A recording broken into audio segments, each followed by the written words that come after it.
Hey guys, welcome back to According To. I'm Megan. And I'm Ciera. For this week's episode, Megan and I thought it'd be fun to run through a list of hyperfixations that we had when we were younger, or like as we've gotten older, maybe hyperfixations that we still have. We also, when we made our list, I'm sure we have overlap, like probably a lot of overlap, but we didn't share our lists ahead of time. And we probably talked like if they are hyperfixations or You've we're probably at one point, talked about them on the podcast. You have probably heard of them also, but we're talking this about episode them through is the solely lens of focused on, and maybe we can talk about like why we feel like we got hyperfixated on it and like psychoanalyze ourselves. I don't know. I tried to like categorize mine, and then I was kind of like, this is kind of hard. So I don't know. My list is honestly like a jumbled mess. So it'll probably be like a hodgepodge as we're working our way through. If you have the opportunity to be watching the video version of the podcast right now, Lucky you. Ciera and I we're pretty sunburnt at the moment. Yes. And there's no hiding that. We went to the Iowa State game yesterday, and the sun was a little bit more brutal than we were anticipating. Yeah. And so like I put sunscreen on. I mean, I put sunscreen on my face pretty much every morning. So I did that yesterday, and then I didn't think to bring some extra sunscreen along with me to reapply.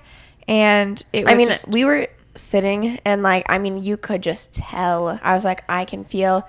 It was like exactly, and you can see half of my face. The sun was on my right side, and you could just feel it beating down on you. So we can do a quick little like game day recap in a little bit.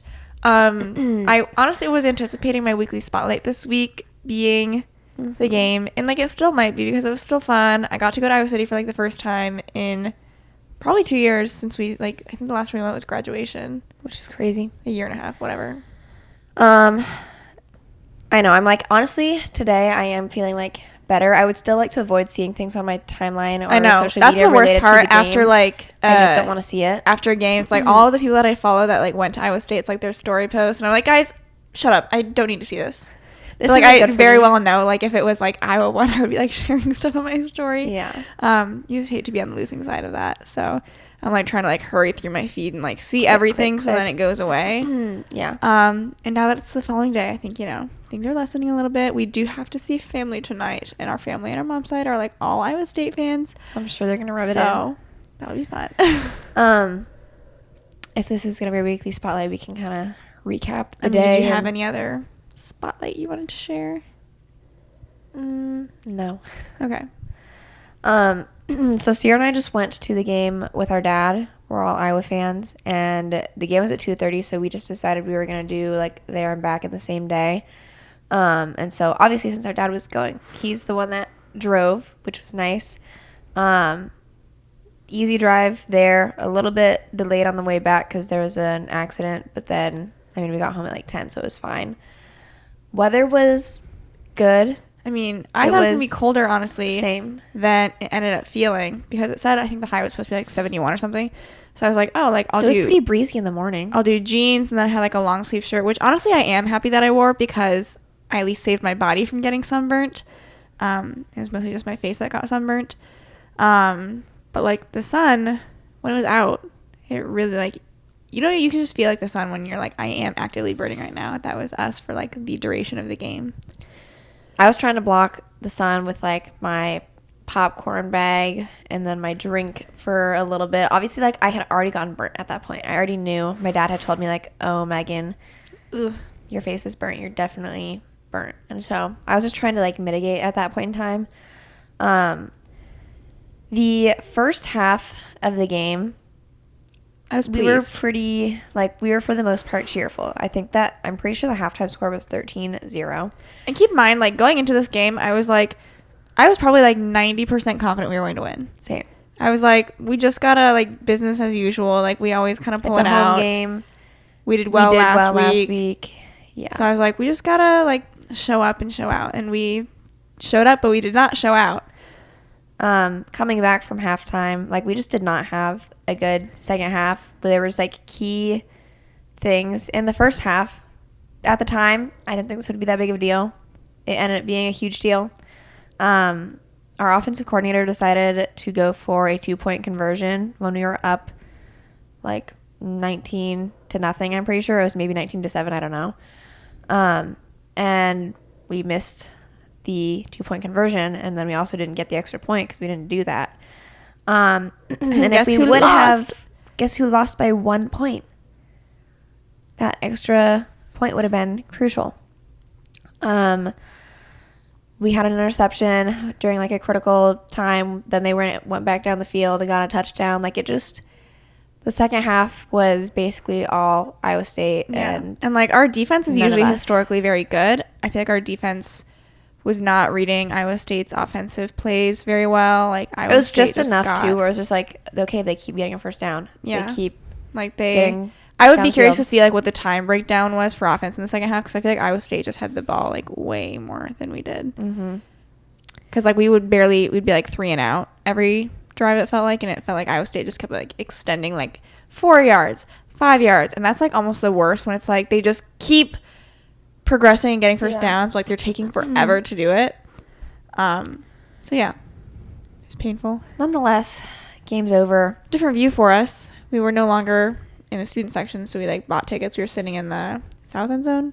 Is that what it is? North end zone. North end zone. Good seats, so that was nice. Very high up. It was pretty steep, honestly. We had to get up to like the top section, and it was like, oh my god, this is kind of a workout.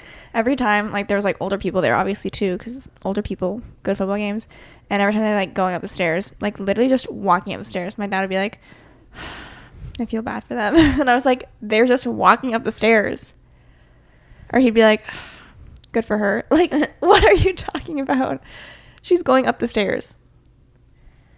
There's also, I know people can get up from their seats during a football game. Like, it is your right to, you know, come and go as you please. Go to the concessions, whatever you may please to do. But, oh my God, there were 2 people in a row that I swear got up and were going up and down like 10 times during the game. And like, I don't know, my dad was like, maybe they like drank too much and like they're not feeling well. I'm like, well, then maybe you should leave. Maybe you should go home and rest. They were fine. They looked like they were fine. I thought they looked like they were fine too. But, you know, dad was trying to be like understanding, and I just hate having to like turn, like, you know, do the awkward like knee sway. I was mostly like, there's one time quite literally he like was sitting down for like 3 seconds and then like got back up and left again. And I was like, okay, now I'm mad. What are you doing? Why'd you come back? So we got our walking in too. Definitely we did. We parked. There's this lot called the Hawkeye Lot in Iowa City, and we parked there because it's free. And then it was like, oh, there's a free shuttle you can take that gets you like closer to the game, so you don't have to walk as far. So we're like, okay, we'll do that. And we're waiting for the bus for a while. Keep in mind, what time was it? Like 10:30 at this point, 11:30. And I hear these people in front of us. There's this whole line like waiting at the bus stop. But like, it's one of those things where it's like you just know you need to like get in line because we're waiting for the bus, so we're going to go just wait in line at the bus stop. But like, no one had known how often the buses were coming, when they would be here. And then I heard the people in front of us say like they made it sound like they had looked it up, and we're like, oh, the bus comes like 2 hours before the game, which would have been like an hour from when we were waiting. And so then I was like, Megan, like, look it up. So Megan looked it up. I don't know fully like what time. I swear I never saw like a bus, at least like to go to the Hawkeye Lot. I'm sure there was one, but we were like, well, we don't want to wait for an hour. So then we walked, and it was a manageable walk, but it was a long walk. It was almost a 2-mile walk each direction, which Iowa City's not set up the best for tailgating. Like, you have to do a lot of walking either way, I feel like. And honestly, from our apartment, like, because we used to live on the east side in Iowa City, we were also doing a 40-minute walk when we lived in our apartment to get to the stadium. And so used to doing the walking, but it was still, and it wasn't like a lot, but it was just like took some time. And then our dad's like, oh, I like walking. Like, I prefer to walk actually. And he's like, this is my workout for the day. Like, he was very gung-ho about it. And I don't mind walking either. So I do my walks every day with Vegas. I usually be walking 3 to 4 miles a day. So, and since, if you're curious about Vegas, I did board him. That's where he's at right now. So I was like, we can I was like, I'll let him spend the night, and then we'll just podcast in the morning, and then I'll go pick him up. Hopefully he comes back nice and tired. He should.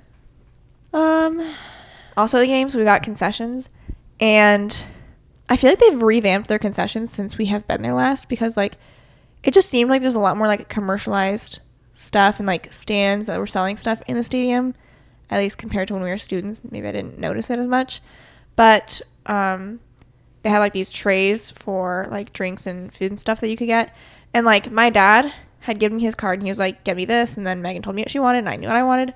And my dad said he was going to the bathroom. So I was like, okay, whatever. So we got 3 Cokes, 2 things of popcorn, and then he wanted a brat. And so the trays that they have 2 cup holders and then this like kind of big wide dip for like your food. And I'm like, I can hold this, like no problem. So I put the 2 drinks in and it had like the 3rd drink kind of like between them and like the brat and the 2 bags of popcorn sitting in there. It was a precarious hold. But I was like, I'm not going to walk back. I'm going to like just wait by the bathroom so that my dad can like grab some stuff. And so I quite literally like walked 10 feet. Things are like turning and like tipping and like one of the pops is not even fully like situated in it. And so I'm trying to have my hands underneath and like lean against the wall to like get my knee up like underneath it to hold it. Thank God. At first I was like, I don't know how long my dad's going to be in the bathroom for. Thank God he like walked out like 10 seconds later. And then I was like, help. He turns and he's like, oh my God. And then like he started to like grab stuff, but then like the second you take one thing off of the tray, it like gets unweighted. So like one of the pops started spilling like down my leg. And I was like, it's spilling. And he was like, which one is spilling? And like and I was like trying to coordinate so it like stopped spilling. And then he was like, what do you want me to grab? And I'm like, grab one of the drinks and like something off here. And then like it was just a precarious game of like whatever he grabbed, I had to like then accommodate for the change in weight so it didn't flip over. And like our popcorn bags were like starting to tip. And I honestly swear, Dad, if you're listening to this, you might want to check your credit card statement. I swear they charged us for 3 popcorns because like there was a 3rd bag that was sitting on the counter. So I was like walking away and she goes, the popcorn? And I was like, we only got 2 and I can't carry a 3rd one. So I'm leaving it. But I was just sitting in the stands while this was going on. My dad and I wanted a sun break, which I'm surprised you also like did not. You got the most direct sunlight of the 3 of us. I was just turning away from the sun as best I could because I wasn't feeling like hot, and so when I like at least turned my face away from the sun, like I mean my face was already burnt at that point, like it just was what it was. I kept like leaning next to Megan and I was like, oh, you're blocking the sun for me, thank you. And it was funny because also like at one point in the beginning when we like could feel the sun, our dad was like, oh, like give it like an hour, like then the sun will be like behind this part of the stadium, like we'll be good. That never happened. We were in the sun the entire game. So there's our game recap. Yeah, game was over. We left. We were sad. So like the very end of the game, keep in mind, after Iowa State got the last field goal, I was like, we're cooked. Like, there's no way. There's no way. We haven't been doing well. This last second Hail Mary is not happening. Yeah, we had 6 seconds after they had gotten the field goal. And my initial thought was like, I mean, we can try to have our returner, his name is Caden Weechin, right? I was like, he can try and run it back as far as he can. He hasn't had much luck with that today, but like that's our only shot. And he ended up returning it and then like running out of bounds with 1 second left. But it was still like, I mean, now what, Hail Mary throw, and we've barely managed any. Probably more. I don't know that we had any like receptions in the second half. I don't think we did. So I was like, I mean, you guys can try, and they did try. They did try. Like at least I was.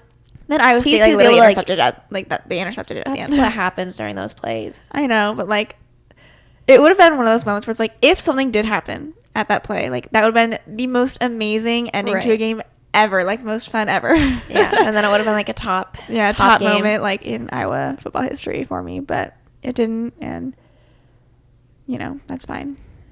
I don't know. Meg and I have toyed with going to maybe one more game this season. I mean, there's always like, if we were to do well and like get to a point where like Big Ten championship is in question, maybe, but like with them changing the conference this year, there's no way. I have no hopes of that happening. So at least we were the last Big Ten West champions. That's kind of finish off on a high note when we can. Book updates. I was like, what else do we do before we jump in? I finished Small Game. I gave it 3 stars. The ending was annoying because it didn't really answer like any questions that I had when I was reading it. If you've ever read The Silent Woods, it kind of reminded me of that. And like Megan's read that book. It's very much like a nothing book almost. Yeah. So it's not good. It's not bad. It's mostly like the author. I'm like, so like what compelled you to write this? Like what vision did you have that like was a story that needed to be told? I didn't feel like there was one there. So I am still reading A Promise of Peridot. It's really just I've been slacking on my reading, and I've been going to bed, and either like I get to bed and I'm on my phone, or I'm like, I'm too tired. I'm not going to be able to like read and understand and comprehend my book right now. So then I just skip reading, and then I don't read like during the day or anything to keep making progress. So I am enjoying the book. I just haven't been like in my reading mode. I am currently reading the rule book. I think I'm in like, I've read like the first or second chapter, and I need to finish it by this Wednesday. I need to finish it by the time you guys are listening to this, because our book club is on Wednesday. There's a good chunk of people that are still reading it, I think. Yeah. And it's like I'm always so bad when it comes to like book club for, like I'm so focused on like finishing the book, and then I'm like, I haven't even picked out a book that I want to like suggest for our next read. But we're getting into like fall cozy vibes, so maybe I can find like a fantasy book that people want to read. We'll see. Maggie's hosting this time. I know. It'll be kind of fun. And we're also doing like a combined like book club and also like a crafty type of thing. I think we're going to try and make like keychain bookmarky type of things. Like I don't entirely out remember. of charms. Yeah. So There's the update. I did really good reading last month. Granted, I did have some audiobooks that were helping me out. And I'm kind of like back to, even though there's nothing wrong with audiobooks, I'm kind of like, I don't want to use audiobooks if I don't have to. Because I've also, like, there's been a couple times, like last night I decided I wanted to work on my Kindle cover that I'm crocheting a little bit. So I was like, in a perfect world, like, I know that my book is on audiobook on Spotify. I was like, I do both. But I was like, I don't want to use the audiobook if I don't have to. So then I didn't listen to my book at all, and I didn't do any reading. what do you think it says about us that we like are so anti-audiobook? Do we have like a superiority complex? Maybe.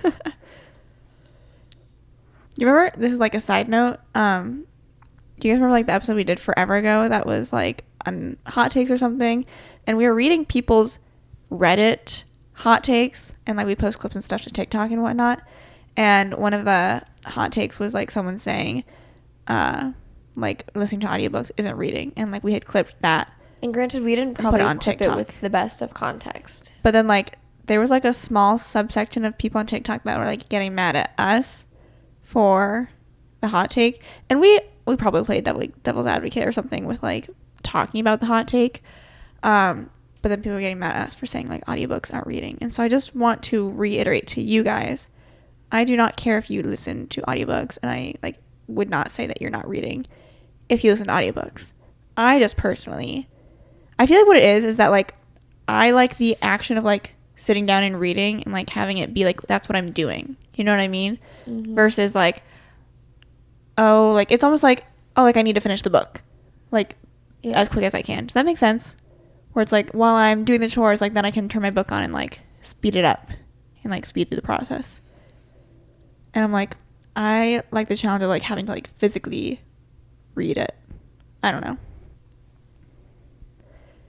We'll see if I can stick with that for the rule book, because I do need to read it. I did use audiobook to help me out with that one. And for a novel love story, I did listen to some of the audiobook, because like it's like the day that I wanted to finish it, I was like so close to finishing, where it's like if I walked to Vegas in the morning, I wanted to be able to finish it before I left for work. So I listened to some of the audiobook on my walk so that I could finish it physically like once I got back home. So I mean, it's not cheating, because I just said it's like still reading, but to me, I read 5 books, or I finished 5 books in August, and it's September 8th. I have not been right keeping now, up with my bookshelf. I've been doing a great job keeping up with it. As soon as I finish a book, I need to finish it update on mine. Goodreads, put it on my note thing. But it's September 8th, and I have not yet finished a book, and I'm not really even like close to finishing the book I'm reading right now. So I need to update my reading journal. I think I have some bingo stuff I could fill out. I finished my 3rd nonfiction book. Did I say that? My phone knows that I need to go grocery shopping. It's like go to It's the like grocery go to the store. grocery store, which it is my turn. Yeah, good. Okay, everybody. Hyperfixation time? Yeah. Okay. I feel like let's start with like childhood hyperfixations first. I don't know if you wrote any down, but like I can think of 2 specifically. One is like Pompeii and Mount Vesuvius. And I feel like part of that... I feel like anything related to, like, subjects that were covered in the Magic Treehouse series. No, yeah, that's what I'm saying. I think that, like, you guys, if you have read those books, like, need to let me know if any of those books resonated with you and then, like, force you to hyperfixate on that stuff, because I know for sure there's one about, like, the Pompeii and Mount Vesuvius eruption. And I feel like I'm like, whoa, that's crazy. As a child, like, you're so impressionable that it's like you haven't learned about history of those things at all yet, and so then, like, that introduces you to some of those things, and you're kind of like, whoa, this is crazy. Yeah. So it's like I feel like every time, like, as I've gotten older, you see, like, different documentaries and stuff, like, about that. I'd be like, oh, I should watch that, like, because I'm so connected to, like, Pompeii and Mount Vesuvius. Same with, like, Titanic. That was my second one, and they had, like, a Magical Treehouse Titanic one too.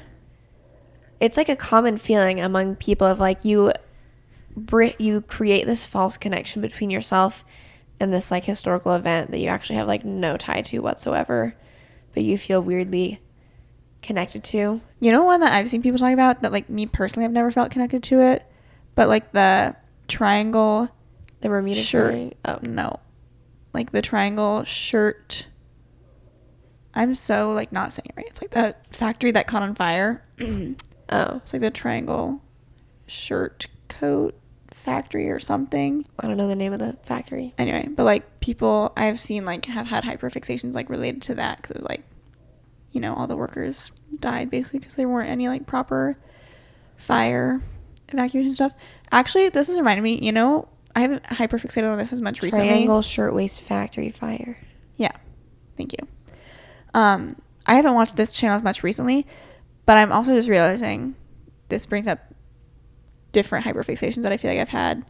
There's one channel on YouTube called Fascinating Horror, and they post, like, short documentaries, usually about, like, tragedies, and I just don't know what it is about, like, that stuff that I enjoy watching. There's also, like, the Mayday air disasters, which I can't watch right now because I'm going on a trip in 2 weeks, but, like, for whatever reason, like, air travel and, like, airplane crashes and disasters, like, I just think it's so Ciera needs to know interesting and so crazy. But again, I can't watch it before a trip, and we're going on a trip in 2 weeks. So if I'm getting ready to, like, fly, then I can't. But it's a running joke, though, because then it's like, I feel like between you, me, Haley, and Maggie, like, you guys all know that I, like, watch that stuff sometimes. And so, like, there's, like, this joke of, like, if I come back from traveling, be like, oh, now I can get back on, like, my Mayday air disaster kick or whatever. Yeah. Or, like, I'll be like, oh, can't watch that right now. Send it to me later. Like, that Brazil crash. Whoa, my voice is, like, giving out.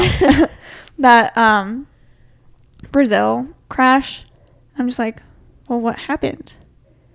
Or, like, there's, like, the Malaysia flight documentary that came out a couple months ago or something on Netflix, which that was more like a conspiracy theory documentary. I know, so it's kind of weird. Yeah. But, like, we still watched it. In a similar thing, I wrote down, like, any big news media story that probably everyone gets sucked into, I am no exception. I also, like, get sucked into, like, wanting to know as much about that stuff as I can. So I wrote down, like, I have a just hyperfixation for you. Please tell me you wrote down Abraham Lincoln. No. But oh when my I was God. young, I didn't really focus on childhood stuff. I did. Abraham Lincoln was a hyperfixation of mine, probably from, like, 2nd to 4th grade. And it was, like, my life's mission and duty to read everything about him in Civil War era and know, like, the facts of his life and his family. And the fact that his mom or whatever died from, like, milk disease or whatever. Yeah. And I used to, like, I don't know. I just wanted to, like, prove that I knew, like, so much about I feel Abraham like it's Lincoln. when you're younger, part of it probably is, like, wanting to feel, like, smart in one specific area or genre. It stemmed from a picture book that I read about Abraham Lincoln that just, like, basically ran through his life. And I was kind of like, I enjoyed that. So then you're like, let me find out everything there is to know about this man. The hyperfixation has been long gone, and I don't remember. Yeah. Now you just know, like, really. Oh, he was 6 foot. But it expanded. Whatever. Like, I was reading, you know, those books where it's like, who was or who is Amelia Earhart or whoever else. You, like, went to, like, side characters, like, also, like, in the Civil War. Yeah. So Claire era. Barton, she's, like, was a nurse in, like, the Red Cross in the Civil War era. Robert E. Lee was, like, a Confederate General or something? He has a book. Like, I was trying to read, like, any and all related characters in the Abraham Lincoln metaverse. Era. Yeah, I didn't write that down. Anyways, back to what I was saying, though. Some of the big news media stories that I have, even though, like, there's many. The Suez Canal. Like, when that was going on, like, the cargo ship, when it was stuck in the Suez Canal, I was like, I need to know updates. Yeah, it was Suez. I was like, where is it fixed now? Is it still stuck? Are we rotating it? Where are we at in the process? A submarine explosion, that was a common one. Like, everyone It was an implosion, actually. Yes. The Idaho murders. Like, just because that's so insane and crazy, I needed to know everything about what was going on there. Isn't his trial going on soon? I think it's soon. Now. Anything related to big news media stuff, and I don't know what it is that, like, it's not uncommon for people to, like, hyperfixate on, like, crimes or tragedies. Like, I think in a way that's just, like, human nature. Because you know how people, like, there's people on both ends of the spectrum where it's like people think it's weird that people hyperfixate on that stuff, and there's people who it's like, obviously there's a genre there, there's enough of an audience. And when I hear people talk about it, I feel like the way that makes the most sense to me is that, like, anything that happens that's, like, out of the norm or, like, has to do with, like, human survival, like, it's human nature to want to know, like, how to continue surviving. And so, like, reading or, like, listening to these stories where, like, there is death or tragedy involved, you're like, well, how do I avoid that? Like, there is, like, to me, some sort of, like, survival instinct and, like, interest when you're watching, reading, listening to these stories. Yeah. Because we have said we listen to, like, a lot of true crime stuff. And, like, I don't know what specifically it is about it, except for, like, just, like, this curiosity of, like, you just don't get, like, why this stuff happens. So another thing related, this was, like, the last thing I have related to, like, true crime or, like, world events a little bit, and this is a little bit of an offshoot. Kendall Ray, specifically, winter break of our senior year of undergrad. Specifically with Big Fish Games. That was a combo. I need to get back on my Big Fish Games grind. Every time I bring up Big Fish Games, I'm like, shoot, I need to get back into that. We had discovered Kendall Ray winter break of our senior year and of undergrad, and so, like, literally that's all I remember doing during that winter break, because I had, like, us just waited to get an email from Iowa for PT school. And I remember, like, being sick and laying on the couch for just, like, a full day also during the same time period, and we, like, got an email, like, that night when it was like, decisions are going to be delayed actually again. And, like, I was just like, are you kidding me? If you don't know what Big Fish Games is, it's a platform, a website, if you will, that you can, like, go and get, like, a bunch of computer games and like, specifically do free trials for them. Our mom introduced, technically you can buy them too, but, like, for whatever reason, I'm like anti buying games, so I always am just like, I do the 1 hour free trial, and it's like a fight to see how far you can get into the game. I feel like I'm like, have I ever, like, been so invested in a game that, like, I have purchased the additional time? I don't think so. I'm really like tonight I will be on Big Fish Games. Our mom introduced us to this website, and we would always play. A lot of them are, like, hidden object. Yeah, hidden object. At least that's the ones that we usually do. But there are other games on there. Yeah, it's like those, like, basic games where it's like the storyline of, like, oh, like, this colonial, like, town, and, like, someone's missing, and there's, like, usually, like, there's, like, a werewolf or something, and, like, magic and whatever. You play these hidden object games between the different tasks that you're doing to, like, collect items, and then you've got, like, this inventory of, like, oh, now I have the pail of water and I can go use the water to, like, boil it and whatever. I love that stuff. Scratches an itch. So I was make a TikTok. You know that trend where it's like you have, like, the itch is, like, needing to be scratched. Oh, I don't know what sound you're talking about. It's like, I would have to show it to you. Okay. Maybe I can't like, mimic the sound with my voice. Okay. It's like on the screen, it's like it shows someone just, like, doing whatever, and then, like, get up, and then it's like cutting to, urge like, to do that. It cuts to, like, a flash of, like, the urge that they have, and then it goes back to them, and then anyways. Okay, you might need to show me this because it's not coming to me off the top of my head. But yeah, I love those games. Those are good stuff. That was a good hyperfixation era. Need to get back on that. So I do have celebrity hyperfixations. And this is just a fancy word for a celebrity crush. not all of them. Most of them, yes. But I try to like keep it dwindle down so slightly separate from like just my celebrity crushes. This has been recent, but young Tom Welling has like been an increasing hyperfixation of mine. Which is funny because like was he in anything major besides Cheaper by the Dozen? Oh yeah, he was in Smallville. That's what he's known for. It's been like I've almost started. Do you need to watch it? I've almost been like, do I need to watch Smallville? And I've come close. What's that?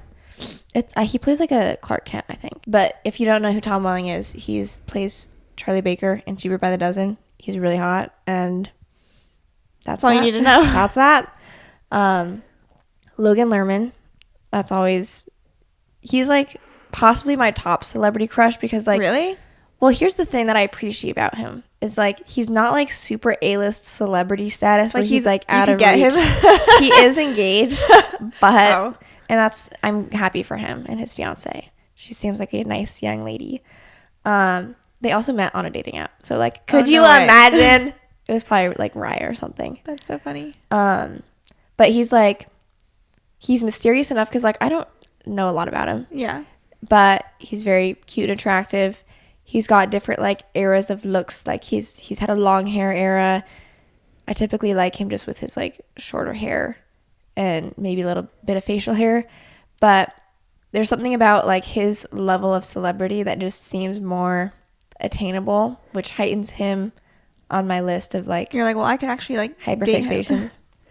The more attainable you are, or they are to you, the higher they go on your scale. Yeah. Austin Butler / Elvis. Like honestly, I have hyperfixated like on my list. the movie and then like both of those people, and I can't tell. Like I was like, where does one start and one begin? Where does the Elvis Austin Butler? Because like I started listening to like a lot of Elvis's music. Obviously, I'm not like I didn't grow up in a bubble. I've heard Elvis's music before. But I feel like prior to seeing the movie, I was like, it's whatever. Like, you know, didn't have as much of like an appreciation for his music. Yes. And then like listening to, like watching the movie and then like listening to his songs. We're like, this is a good soundtrack. Like, yeah, this is good. And then I was like, well, it's just Elvis's music. So maybe I should go and like listen to his music. So then like after that, I kind of went and like backlogged. I mean, quite literally, Elvis was like my top or second top artist of 2022. So he was on repeat. And like, because my favorite song that I know from Elvis is If I Can Dream. I think that's your favorite as well. Yeah, I would say so. And then like also, because obviously Austin Butler played Elvis in the movie. I was like, well now, I'd never like been into Austin Butler before. I honestly would say I actively was like, I don't get it. Like, especially when he was in his younger days, like when he was in like the Carrie Diaries. Yes. I was like, I don't really get it, you guys. Yeah. Like, I'm not seeing what you're seeing. And keep in mind, he's blonde, so he is an exception. Because typically, blondes don't do like anything. You're blonde, for me. like you're out. Like I'm sorry, but he's like a dirty blonde. It's a darker blonde, so it's really... like on the spectrum of being brown. Obviously, his hair was dark in Elvis, so I feel like that like opened my eyes, and I was like, okay. And then he just is Austin Butler, so like his hair is more blonde now. Yeah. Anyways, but I'm like, but he's Elvis. He's still Elvis. We saw a TikTok the other day that was like was so funny. What did it show? It was someone like going through different. It was like the thing where it's like hot, beautiful. Like they have like just different male celebrities, and they're labeling them like different adjectives. Yeah. And then I just like you scroll and it's Austin Butler and it just says Elvis. And I'm like, that's honestly true. Yes. But it works. That's my hyperfixation. Megan and I tried watching the Bike Riders movie because it had Austin Butler in it, and we didn't finish it. We made it like 75% of the way through the movie. And like it just nothing was really going on in the whole movie. It was kind of boring. I was like, why am I watching think that this? The beginning said it was based off of this like book written by someone. It was like a nonfiction book like about an actual biker gang that then got made into a movie. And I don't know what compelled the writer to like write about this gang specifically, but there just wasn't much going on. Yeah. So we didn't finish it. We were like kind of both just on our phone, and then we're like, do we really care that much? Like, we were only watching it for Austin Butler, and like when he was on screen, like I was watching, but otherwise the plot, I was like, I don't know.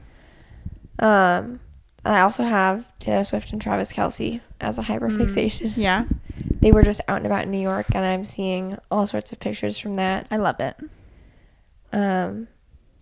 If they break up, that's literally gonna be so sad. Mm-hmm. I had hyperfixation as the James Charles and Tati drama. That was like the entire internet's hyperfixation in 2019. And honestly, like, for what?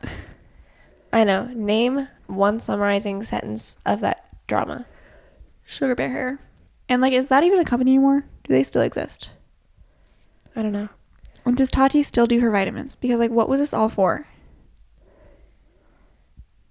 Do you have any celebrities or other people listed on I had Austin Butler and Elvis. I don't have any other like people specifically. This is a twofer. I had Akatar as a hyperfixation, as well as just a shout out to the Resand fan art. I literally have, because I saw on TikTok, so that's where I have my access to it, but I have that TikTok fan art just saved on my saved thing in my TikTok, just to like have an easily accessible viewing of that. You know what's crazy? Because I actually just saw specifically the one where he's like full on smiling. I just saw a TikTok today of like AI is being used so much, specifically with like Akatar edits. It's so wild to like see. I mean, I would love to know for like other book series, like, is AI being used to this level for you guys? Because it is so cool, like, to be able to see like these characters that like moving. Everyone's collectively decided like what they kind of look like. Yeah. And so like you see this like AI generated. I saw like it was like Feyre Under the Mountain or something. That was like the AI, and it's like not just pictures anymore. It's like videos of like people like doing stuff, and like the music is playing, and I'm like, this is Akatar. This is like a movie that I'm watching right now. So fun. So I love AI being used to honestly make books come to life. I don't know if I would want Akatar to be made into like a series or a movie. I mean, it could not be made into a movie. There's no freaking way. But I just feel like we have such a special place for it right now, and like there's such an appreciation for like the characters and the fan generated, like this is who they are. Like a person can't encapsulate that. And I've seen people be like, oh, like what if it's like an animated series? And I'm like, that doesn't really hit me either. I don't think. Like the AI is fine. Like, I don't know. I'm like, so the like, AI is like cartoon, but like human-esque. But it's like, okay, but like a fully, even if it was animated in this sense of like more realistic looking people, like I just don't know about that. Yeah. Has that ever been done before? Like a realistic but not realistic. It would just throw me off. Fourth Wing is supposedly now like starting production. I'm separated enough from Fourth Wing. I don't care if they make to it. See like how it turns out. Yeah, I still have to read Iron Flame. I'll get to it at some point. Like that's one where I'm like, okay, like I don't care if they make it a show or a movie or whatever. I had Monk as I debated putting Monk because I was like, do I treat it? I was like, I don't feel like I'm obsessive with it. Maybe like we used to probably be a little bit more obsessive with it, but it's definitely an appreciated pastime. Like I've spent significant amounts of time with the show that I feel like it deserved to be on the list. Like if I can sit down and name like the episode title, I feel like I was probably hyperfixated with it at one point in time. And now it's still my favorite background TV show, comfort watch. So we've had like eras of like background shows. I feel like the top 3 I can think of. Do you know the other 2 you'd say? Monk, Criminal Minds, and Survivor? No. I don't know. Forensic Files. Oh yeah, Forensic Files is like especially deep, like grad school. Yeah, like that would be our we weren't paying attention. Show. We weren't paying attention to that show at all. But I'd like the like music. Yeah. Every 20 minutes, starting a new one. What other things do I have listed on here? College football, just as in general. I feel like when the season comes around, I hyperfixate on it, and when my team specifically is winning or losing, I get very emotionally invested. And it's football season, so. I had another movie as a hyperfixation, National Treasure as a hyperfixation. I just feel like it's one of those movies where I've seen it enough times. Like, I can quote quite a bit of it. And I also, like, it scratches that itch in my brain for, like, a lot of the things we've talked about, like, are, like, this, like, have, like, mystery elements or, like, solving things, like, riddles. Like, we love, like, that kind of, like, detective-y type of stuff. And so, like, National Treasure was, like, combining history, which, like, when I was younger, I felt like I was, like, really, like, into history. As we talked about, like, the Mount Vesuvius, all that stuff. And you combine that with, like, solving these riddles to, like, find this, like, hidden treasure. I don't know how much of, like, the National Treasure stuff, like, what they're talking about actually has any merit to it. But, like, when you're a kid and you're watching it, you're like, oh, like, that's so crazy that, like, that's a thing. And I just feel like it made me feel, like, smart for, like, understanding, like, the riddles and stuff and, like, feeling like I was learning something. And then, like, I've just appreciated it. As we've gotten older, I still love the movie. We went to New York. We took a picture at the intersection that they were talking about. So it's left a mark, clearly. I had 2 food hyperfixations. I had 2 food hyperfixations. One is Raising Cane's. That is one of mine. Which it's funny because we first tried Raising Cane's probably like 5 years ago. Yeah. And like it was like the first time I had come to Iowa. Yeah. And so I remember trying it and I remember thinking this was like pretty good, but it was kind of a lot, and I never really thought about it again. Yeah. We're big Chick-fil-A stands. I was like, I probably won't be going back. I like Chick-fil-A more. And then they've made like one other location in the Des Moines Metro because there's only 2 of them, right? I think so. I don't know. And so we tried it again, like, I don't know at what point we tried it again. Maybe within the past year sometime. Okay? I don't know.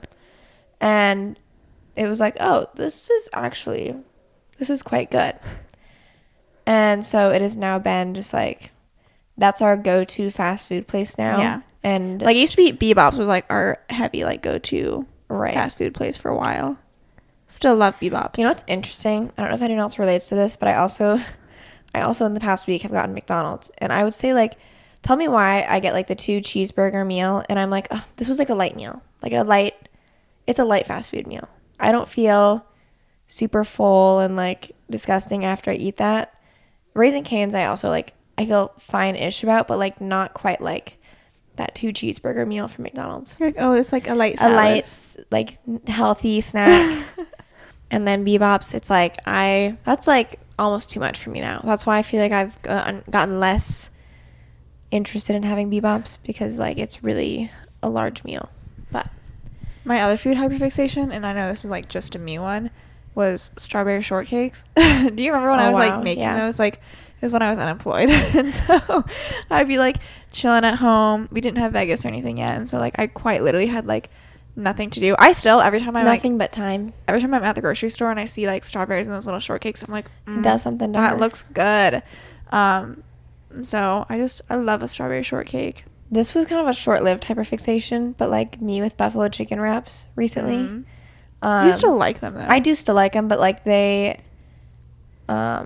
just like the lettuce. I only really can make them on the weekends because feasibly, like, it's not something I'm gonna have for, like, a lunch, and then, like, it's not really like a dinner food to me. Yeah. And so I've only been making them during the weekends when I have been making them, and then, like, the lettuce goes bad, and, like, the ingredients and stuff. So annoying. It just, like, doesn't stay on the same timeline for, like, when they're all good at the same time. So it just gets a little bit frustrating because I feel like I'm wasting a bunch of shredded lettuce. I haven't been, like, eating them quite as often. But then I also, like, I was even ordering them at, like, some restaurants here and there, too, because I was like, I got to try your buffalo chicken wrap. Yeah. You got to rank them all. To see how it compares. And, like, that with, like, a side of fries, too. Really good. That's, like, really your version of, like, the girl, like, Caesar salad. Like, I'm not... Caesar that is salad my and Caesar fries. salad. Yeah. Okay. I had 3 other, like, book-related hyperfixations. Okay. Do you have any book hyperfixations? I mean, I think I just had ACOTAR. Okay. I also included beach read. because I feel like in all of the contemporary romances that I've read, for whatever reason, granted I've only done like 2 rereads. One was Beach Read, one was Book Lovers, and I'm not much of a reread. Well, I'm saying like for contemporary romance. Oh, okay. Beach Read. I know, but I'm just like trying to say what I was gonna say. Okay. I feel like, to me, it's just like the epitome of like everything I love in a contemporary romance. I love the characters. I love the storyline. There's like some, and Emily Henry doesn't do this in my opinion, but I feel like there's a lot of contemporary romances where like sometimes they make like the female main character like insufferable, or like she's got like so many weird quirks about her that like would make her typically unlovable to like everyone in society, but then like it's showing no, she is quirky and lovable, and for some reason like I just don't like that. I really like, that's not my, I just want like a quote unquote normal person that we're reading about their life and their love story and what's going on. I don't need us to fixate on like things that they hate about themselves or things that like are quirky and weird about them. Emily Henry's books, are they all female POV? I'm trying to remember. Or if it's dual feel like POV. it does do some. I'm actually like not sure. Beach Read, I don't think does. I was just thinking, I was like, do we get Gus's viewpoint? I don't think we do. Know if we do. Go look. Is it first person or is it third person? I don't think it's third person. I just saw a TikTok today saying something about like someone was like going to read Caraval maybe, and it was like third person. They were like, oh no, oh my god. So I feel like if it was third person, I would like have been like, oh, this is weird. I think it's first person. Okay. Anyway, I like Emily Henry's books for contemporary romance because I feel like the way she writes them, they are centered around like the female main character's life and like everything she's going through, and then like romance happens to like make its way into her life. It's not like the cliche, no offense to like Sarah Adams, but like I'm gonna call you out because that's like the first author that comes to mind, where it's just like, you know, dual POV, just basically switching back and forth of like, oh my god, I'm obsessed with her, oh my god, I'm obsessed with him, and like it just keeps going back and forth until they fall in love and like get together, you know. And I love like a good fun, but it's not gonna like a romance like that. Be what you hyperfixate on. Yeah, but it's not gonna like stick with me. To be honest, I haven't given this a try because I just don't know. Like I hear mixed reviews, but I'm like Normal People by Sally Rooney. I'm like, would I hyperfixate on something like that? Cause so like they don't end up together though, right? Probably not. Like I feel like I'd be like, dang, like, what was this all for? What was the point? Okay, then I have 7 Year Slip is like, if I had to pick, like, it's like for me when I think of like my top tier romance books, and I don't know if 7 Year Slip could count as contemporary romance because it's like the magical realism stuff, but like Emily Henry and 7 Year Slip, it's like those are my books for romance. I've also included Chestnut Springs because like when there is a whole universe now that we can start to like think of, and Ciera has not read any of the Chestnut Springs books, so she's missing out. I've told her she needs to get onto reading those books. I have a long list, but like I love when you have one book and then you see like the side characters and the names of like the other guys and or girls that like you understand like, okay, this is going to be coming up later down the line. And so I've read 4 books in the series. There's 5, I'm pretty sure. And I just love having this whole universe of You should people. see if there's like a Chestnut Springs like AI generated like TikTok world you can enter. I have what I should show you, because then the other one I have mentioned is the Windy City series, and so that's, you've read 2 of them. One. I don't like it as much as Chestnut Springs, but I do really like the series, and I was going to show you. I liked this because I was like, wow, this really does give like, this is the vibe of the Windy City series, and I don't know if it's going to make as much sense to you, but you need to remind me so I can show you it. Like, it's just like an aesthetic type of thing where it's like each couple in their book, you know what I was just gonna say, created like the aesthetic of said book. I was gonna say, for like when I asked like, oh, is there a Chestnut Springs like AI generation? That's what I should look up for. I don't think like for fantasy specifically, like you literally need AI generation because you can't look up like the aesthetic pictures from Instagram to set the vibe. Like that's like I'm sure I could find one. Which I should do that. Find what? Like an aesthetic like Chestnut Springs. This is the vibe. Like someone's made a TikTok, I'm sure. Yeah. I will look after this. I almost like we need to start making more AI-generated things for like contemporary books, because like I would still be curious. I should also look up like the vibe of like a beach read aesthetic.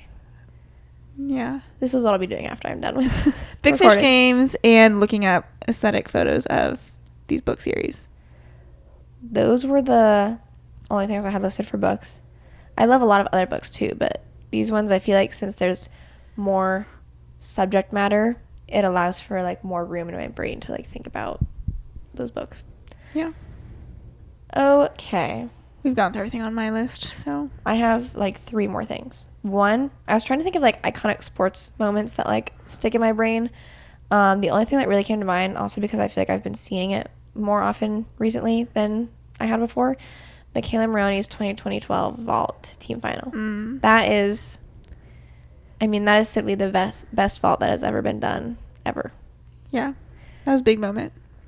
And then I had like activity eras that we've been in our lifetime before.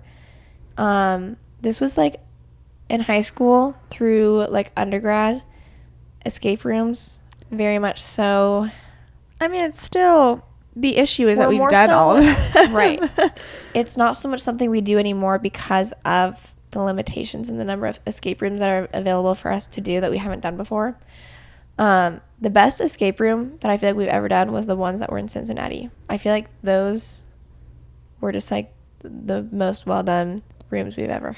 Part of it is like the rooms, how much do they invest in the rooms, like when it comes to like props and like design and stuff, and then how many rooms are there that are like hidden within the room. Like that makes it so much more fun when you're like, this door just opened and there's a slide to go down. Right. Like those are really well done. It's what makes it so fun. Versus like you remember the one we did in like Coralville or something, and it was like we were just in like this singular room, and we had to like knock on the door to like hand them a note to be like, is this the answer? Right. And then it was like, oh, was her family like an alien? And it was like, yeah, you did it, you solved the escape room. And we were like, I thought that was a given. Yeah. So there are levels to escape rooms. You gotta find the good ones. And then the other era was pickleball. As like, it comes and goes. There's a place called Smash Park in Des Moines that like, I don't know when we did it more often. Was it in high school or undergrad? High school? I feel like high school. But then we probably like every time we came home like for a break for undergrad, I feel like it was like, are we doing pickleball? And they had like indoor courts and stuff too. And this was like at a time where I feel like pickleball was, obviously it is popular now, but like this was during the surge of pickleball. And so we were just like, it would usually be like us and our mom, like we would go and battle it out. And when you do too much of one thing at one time, you kind of get burnt out from it. So then I feel like that's kind of what happened, and then we like stopped going as much. And now we really don't play that much, but like we try to intermix it. We played it like twice this summer, so I enjoy it, but I'm also not like obsessed with it. So yeah, those were, I think, everything I had. That was everything I had.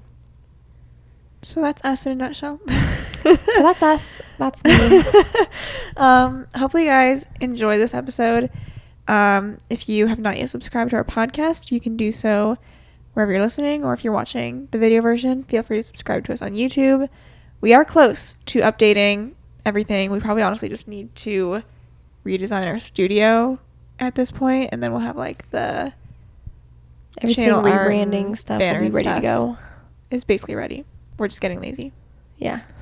So look forward to that. And I think that's all we've got for you this week.